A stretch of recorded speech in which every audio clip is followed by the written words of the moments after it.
The first session of Parliament in 2023 kicked off today with inflation, the economy, and health care in the spotlight. The NDP say they plan to push the governing Liberals to fulfill the terms of their supply and confidence agreement, such as the planned expansion of federal dental care. The Tories are set to take aim at the spending habits of the Trudeau government, while the Liberals say they will focus on tackling the high cost of living. Well, with us now to discuss the return of Parliament and its priorities is Dr. Lydia Miljan, political science professor at the University of Windsor. Dr. Miljan, welcome back to Forum Daily. Thanks, Nima. Nice to be here. So Parliament seems to be resuming with a lot on the docket. What do you see being the top priority when it comes to federal spending? Well, clearly, all eyes are going to be on the inflation numbers. I mean, I think Canadians are very hard hit by just the cost of everything. You go to the grocery store and you feel like you need a second mortgage just to get a head of lettuce. And so I think that that's something that's top of mind for everyone. Clearly, we're still having interest rate hikes. And again, that's making affordability. So certainly affordability across the board, but in particular, housing is going to be top of mind, I think, for a lot of the political players. Now, the Liberal government seems to be being pulled in both directions when it comes to federal spending, when it comes to the NDP's concerns and the Tories. How do you see the Liberals addressing these opposing concerns here? Well, I mean, from today's appearance at the House of Commons, I think that there's just a lot of nice words that the federal government has, and a lot will have to depend on what they're going to do with the budget.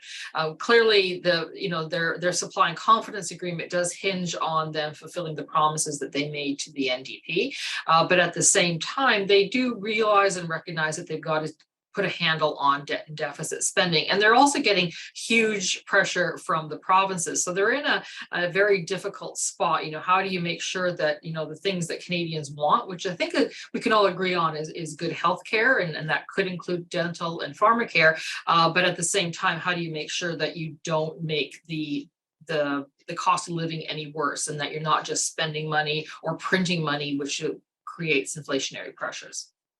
Now, it seems to be quite a balancing act when it comes to these spending concerns. Now, let's touch a little bit more on the rising cost of living and the looming concerns of a recession in Canada. How do you expect the government to address this amid these spending pressures? Well, obviously, the finance minister is going to try to downplay any concerns about the economy. And in fact, she hinted that today at the House of Commons in question period. She was saying, was it responsible for the Conservatives to keep on talking, down about the Canadian economy? But she does have to be mindful that there is, predictions that we are going to be in a recession. And I think that's in part what the Bank of Canada wants, right? Governor of Bank of Canada a few months ago said that, employment was too high and the cost of living was too much, and so that he was putting up interest rates to cool down the economy. Well, cooling down the economy does cause for recession. The hope, I think, for the Bank of Canada is that you have what's called a soft landing, that you don't have really extreme highs or extreme lows, and that you can sort of smooth out the pressures that we're having right now. It's unclear whether or not the Bank of Canada or even the government of Canada can do anything about our major issues, which tend to be supply chain related and just tend to be around the global economy, and just the fact that there are a lot of people pursuing a lot of goods that we just can't seem to get into our country. All right, and jumping to healthcare spending, that's a major concern, especially among the premiers. The PM will be meeting with premiers next week to discuss an increase in federal healthcare spending. Can you tell us a little bit more about what you expect from this meeting and how this would likely impact Parliament overall? Well, I mean, obviously, the provinces have been asking for an increase in spending for quite some time. We have to remember that health is provincial responsibility. And the only reason why the federal government has a say in it is because initially they promised to fund 50-50 for hospitals.